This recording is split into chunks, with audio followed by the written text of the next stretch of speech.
Bienvenue dans ce nouvel épisode de Parlons Business, le podcast de Zenith Business, le cabinet qui accompagne les entrepreneurs et les dirigeants à bâtir des entreprises solides, visibles et rentables.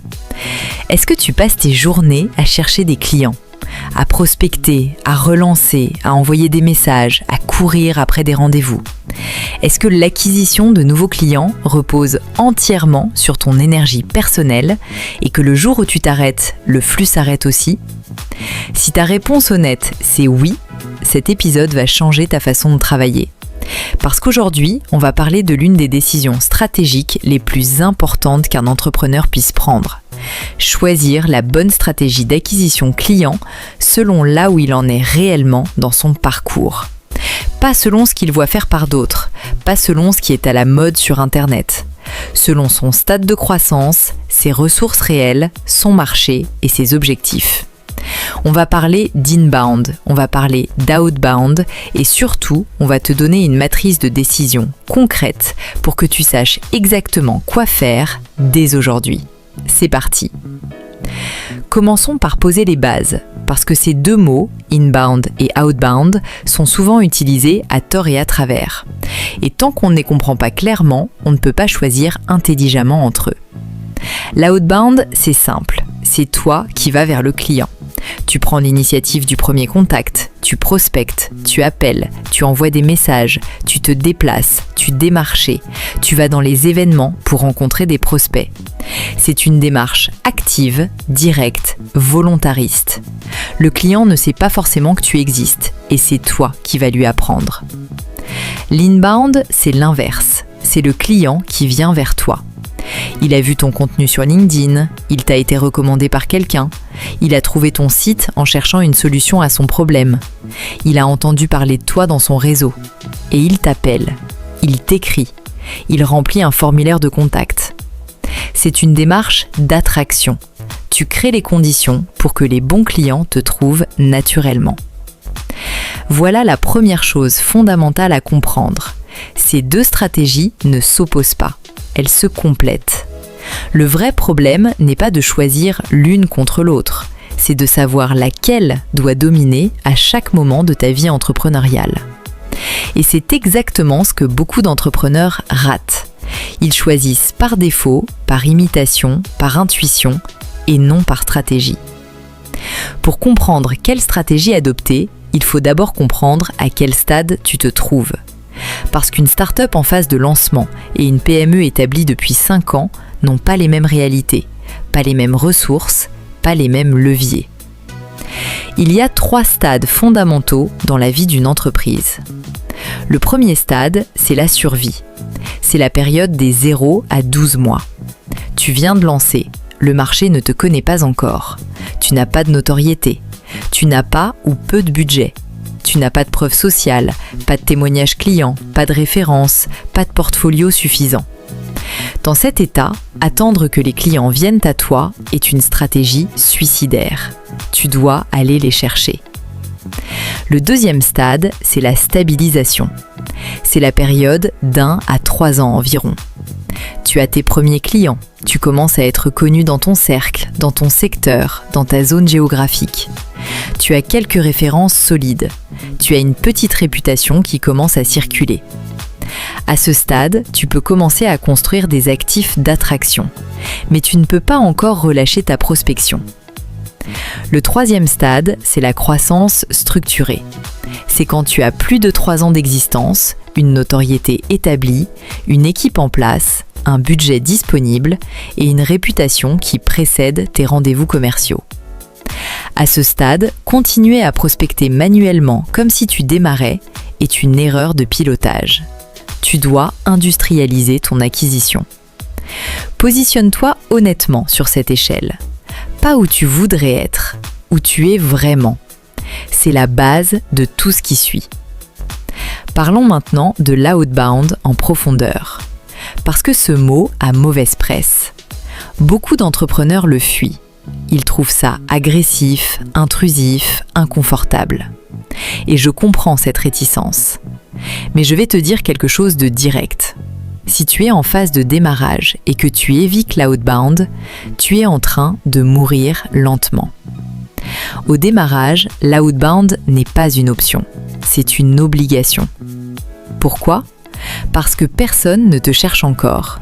Tu n'as pas d'audience, tu n'as pas de réputation digitale, tu n'as pas de flux entrant de prospects. La seule façon de générer des revenus rapidement, la seule façon de survivre, c'est d'aller proactivement vers les gens qui ont le problème que tu résous et de leur proposer ta solution. Les outils outbound concrets que tu peux utiliser immédiatement sans grand budget sont nombreux. La prospection directe, identifier tes cibles et leur envoyer un message personnalisé sur WhatsApp, LinkedIn ou par email. Les appels téléphoniques, oui, encore en 2026, ça fonctionne. Le démarchage terrain, aller physiquement dans les zones où se trouvent tes clients potentiels. La présence dans les événements professionnels, forums, salons, cérémonies d'affaires, pour créer des contacts directs. Et les introductions via ton réseau existant. Demander à tes contacts actuels de te recommander à leurs propres contacts. Ce que l'outbound demande avant tout, c'est de la discipline, de la régularité et de la résilience. La résilience face au silence, face au rejet, face aux messages laissés sans réponse, face aux rendez-vous annulés. Ce n'est pas confortable, mais c'est nécessaire. Et chaque entrepreneur qui a construit quelque chose de solide est passé par là. Il y a cependant des erreurs outbound que je vois trop souvent sur le terrain. Envoyer des messages génériques copier-coller à des dizaines de personnes sans personnalisation. Ça se voit, ça agace et ça ferme des portes. Aller directement à la vente sans avoir créé le moindre lien préalable. Relancer de façon agressive sans apporter de valeur entre chaque contact. Et surtout, s'épuiser dans une prospection désorganisée, sans pipeline structuré, sans suivi, sans mesure des résultats.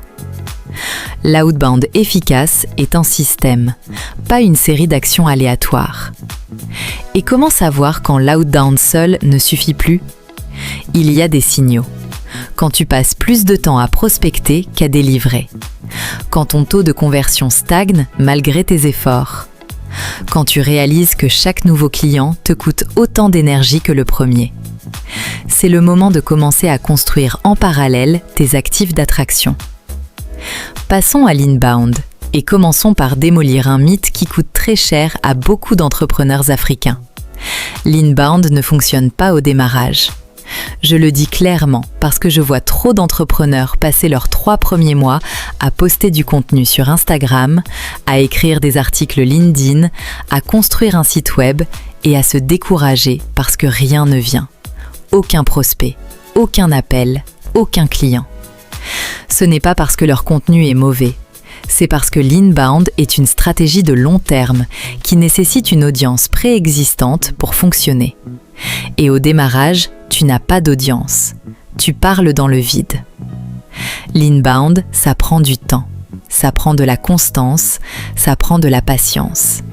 Mais quand ça fonctionne, quand tu as construit une présence solide, une réputation digitale, un corpus de contenu qui circule, une communauté qui te fait confiance, c'est l'actif le plus rentable que tu puisses avoir. Parce que contrairement à l'outbound qui s'arrête dès que tu t'arrêtes, l'inbound continue à travailler pour toi, même quand tu dors. Les outils inbound concrets sont variés. Le contenu, articles, vidéos, podcasts, posts, témoignages clients, qui démontrent ton expertise et attirent des prospects qui se reconnaissent dans ce que tu dis. Le référencement naturel, être trouvé sur Google quand quelqu'un cherche ton service dans ta ville. La présence sur les réseaux sociaux, non pas pour vendre directement, mais pour installer une autorité et une confiance. Le bouche à oreille structuré, transformer tes clients satisfaits en ambassadeurs actifs. Et les partenariats stratégiques, des accords avec des acteurs complémentaires qui t'envoient régulièrement des recommandations. Ce que l'inbound demande avant tout, c'est du temps et de la régularité, pas nécessairement du budget. Un entrepreneur qui publie du contenu de valeur 2 fois par semaine pendant 1 an sur LinkedIn, qui partage son expertise, qui répond aux commentaires, qui construit sa communauté, Cet entrepreneur va générer des prospects entrants de façon croissante et durable. Le moment de basculer vers une stratégie majoritairement inbound, c'est quand tu as suffisamment de preuves sociales, de références et de notoriété pour que les gens te cherchent activement. Quand les recommandations entrent régulièrement. Quand ton contenu commence à générer des prises de contact spontanées. Ce n'est pas une date fixe, c'est un signal de marché. Maintenant, voilà la matrice de décision concrète que je veux que tu gardes avec toi. Si tu es en phase de survie, 0 à 12 mois, ton ratio doit être 80% outbound et 20% inbound. Tu passes la grande majorité de ton temps à prospecter activement.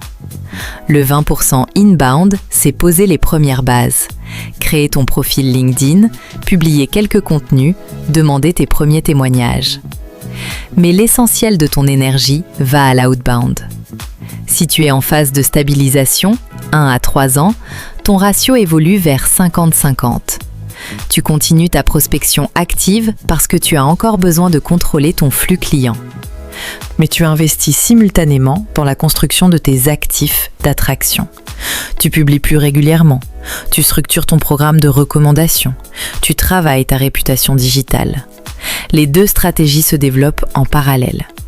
Si tu es en phase de croissance structurée, 3 ans et plus, ton ratio s'inverse, 30% outbound et 70% inbound. L'outbound que tu conserves n'est plus de la prospection aléatoire. C'est une prospection chirurgicale sur des cibles très précises, des grands comptes, des partenariats stratégiques. L'essentiel de ton acquisition vient de ton attractivité construite. 2 précisions importantes sur cette matrice. D'abord, les ratios varient selon le secteur. En B2B, vente aux entreprises, l'outbound reste dominant plus longtemps parce que les cycles de vente sont longs et que les décideurs ne cherchent pas activement des fournisseurs. En B2C, vente aux particuliers, l'inbound peut prendre le dessus plus rapidement parce que les consommateurs cherchent activement des solutions sur Internet et les réseaux sociaux. Ensuite, le contexte béninois et ouest-africain a ses spécificités. La confiance précède toujours la transaction dans nos cultures, ce qui signifie que même ta stratégie inbound doit être construite sur la proximité, la relation et la démonstration concrète de valeur, pas sur des messages marketing froids. Le contenu qui fonctionne ici n'est pas le même que celui qui fonctionne en Europe. Maintenant, parlons des 3 erreurs de calibrage les plus coûteuses. Celles que je vois régulièrement dans les entreprises que nous accompagnons chez Zenith Business. Première erreur, faire de l'inbound trop tôt. C'est l'entrepreneur qui lance son activité, crée un compte Instagram, commence à poster du contenu 3 fois par semaine et attend que les clients arrivent. 6 mois plus tard, il a 200 abonnés et 0 client payant. Il est découragé. Il pense que le marketing digital ne fonctionne pas pour lui. Alors qu'en réalité, il a simplement utilisé le bon outil au mauvais moment.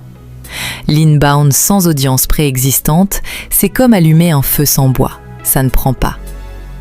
Deuxième erreur, rester dans l'outbound trop longtemps. C'est l'entrepreneur qui a 3 ans d'activité, une belle clientèle, de bonnes références, mais qui continue à prospecter manuellement parce que c'est ce qu'il a toujours fait et que ça marche. Le problème, c'est que cette approche ne scale pas. Tu ne peux pas prospecter 2 fois plus pour doubler ton chiffre d'affaires. À un moment, ton temps est saturé. Et si tu n'as pas construit tes actifs d'attraction en parallèle, tu es coincé dans un plafond de verre.